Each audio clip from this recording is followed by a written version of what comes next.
Imagine करें कि आप एक बोट पर अपनी फैमिली के साथ नीले समुद्र में छुट्टियां गुजारने गए हैं। चारों तरफ दूर दूर तक पानी फैला हुआ है और सब कुछ नॉर्मल दिखाई देता हो, लेकिन तभी एक लम्हे में सब कुछ बदल जाए। अचानक समुद्र का पानी कहीं गायब हो जाए और आप समुद्र के नीचे की वीरान जमीन पर फंस जाएं। ऐसे में आपके दिमाग में कई सवाल आएंगे, आखिर समुद्र का सारा पानी कहाँ गया? क्या ये पानी दोबारा वापस आएगा? तो चलिए ये सभी सवालों के जवाब जानते हैं इस फिल्म से, जो आपको सांस रोकने पर मजबूर कर देगी। कहानी की शुरुआत में हम एक फैमिली को देखते हैं जो एक बोट पर कैरिबियन ओशन के बीच में मौजूद होते हैं। ये फैमिली बेन नाम के इस लड़के का बर्थडे सेलिब्रेट करने के लिए समुद्र के बीच में आए होते हैं, एक यादगार पल बनाने के लिए। वो सभी बहुत खुश थे, लेकिन उन्हें पता नहीं था कि ये खुशी कुछ ही देर की मेहमान है। कुछ पल के लिए सब कुछ नॉर्मल चल रहा होता है। जब वह सभी समुद्र का व्यू एंजॉय कर रहे थे तो बेन की मॉम समुद्र में स्विमिंग करने के लिए जंप कर देती है, जबकि बेन और उसके फादर फिशिंग करने में बिजी थे। लेकिन तभी अचानक से बेन की मॉम जूलिया को समुद्र में ऐसा फील हुआ जैसे कोई बड़ी सी चीज उसके आसपास चक्कर लगा रही हो। जब वह यहाँ वहाँ देखती है तो उसे कुछ भी नहीं दिखाई देता, लेकिन तभी अचानक से कोई उसे समुद्र के नीचे खींच लेता है और साथ ही उनके बोट पर जो इक्विपमेंट्स हैं वह तेजी से यहाँ वहाँ डायरेक्शन चेंज करने लग जाते हैं, जैसे कुछ बड़ा हो रहा हो। बेन और टॉम इस बदलते हालात को अच्छी तरह समझ नहीं पाते क्योंकि वह फिशिंग करने में बिजी होते हैं। वही जूलिया देखती है कि वह अपने बोट से कुछ ही सेकंड्स में काफी दूर आ गई है और वह डूब रही है। वह खुद को बचाते हुए टॉम को जोर जोर से आवाजें देने लगती है, लेकिन जूलिया बोट से काफी दूर होने की वजह से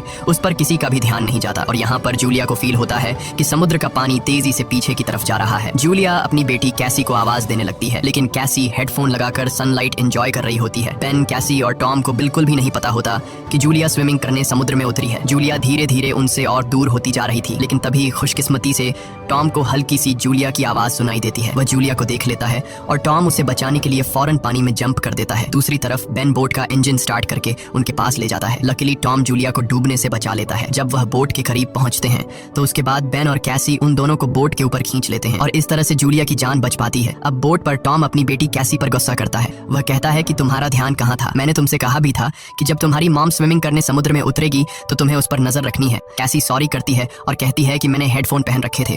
खैर, अब जूलिया सेफ थी। टॉम कहता है कि अब कोई भी बिना बताए स्विमिंग करने नहीं जाएगा और अगर कोई जाएगा भी तो पहले किसी न किसी को इन्फॉर्म करेगा। वो सभी टॉम की बात पर अग्री हो जाते हैं और अब रात होने वाली होती है, इसीलिए वह सब बेन की बर्थडे सेलिब्रेट करने के लिए तैयारी करने लगते हैं। रात को बर्थडे सेलिब्रेट करने के बाद कैसी के बॉयफ्रेंड का वीडियो कॉल आ जाता है। कैसी उसे बताती है कि वो सभी बोट में काफी एंजॉय कर रहे हैं, लेकिन उसका बॉयफ्रेंड कैसी से कहता है कि तुम सभी को जल्दी से सरफेस पर आना चाहिए। यहाँ टीवी में बता रहे हैं कि कुछ बहुत ही बड़ा होने वाला है जो पूरी दुनिया के लिए बहुत ही अनयूजुअल होगा।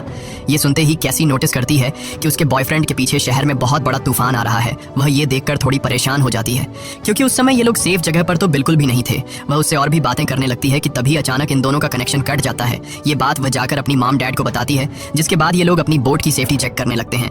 जो चेक करते हुए ये लोग नोटिस करते हैं कि उनके बोट के आसपास बहुत सारी वेल और शार्क फिश मंडरा रही हैं, जबकि इस एरिया में वेल्स या फिर शार्क मछली बिल्कुल भी नहीं पाई जाती है। टॉम एक ओशन एक्सप्लोरर था, इसीलिए वह जानता था कि वेल या शार्क ऐसा किसी बड़े भयानक तूफान के आने से पहले ही करती है। आने वाले भयानक तूफान का अंदाजा तो हो ही चुका था, लेकिन उससे पहले उन्हें शार्क से निपटना था। उससे पहले कि वह कुछ कर पाते तभी इस दौरान उनकी बोट को एक जोरदार झटका लगता है। वह सभी बहुत घबरा जाते हैं। टॉम समझ जाता है कि बोट के निचले हिस्से के साथ कोई बड़ा क्रीचर टकरा गया है, जिसे चेक करने के लिए टॉम नीचे पानी में जाता है। वह देखता है कि बोट के नीचे बहुत बड़ा डेंट आ चुका है, जो कि जरूर किसी बड़ी शार्क ने दिया था। ये चेक करने के बाद जब टॉम वापस ऊपर आता है तो उसके कंधे पर बहुत ही गहरा चोट आया होता है।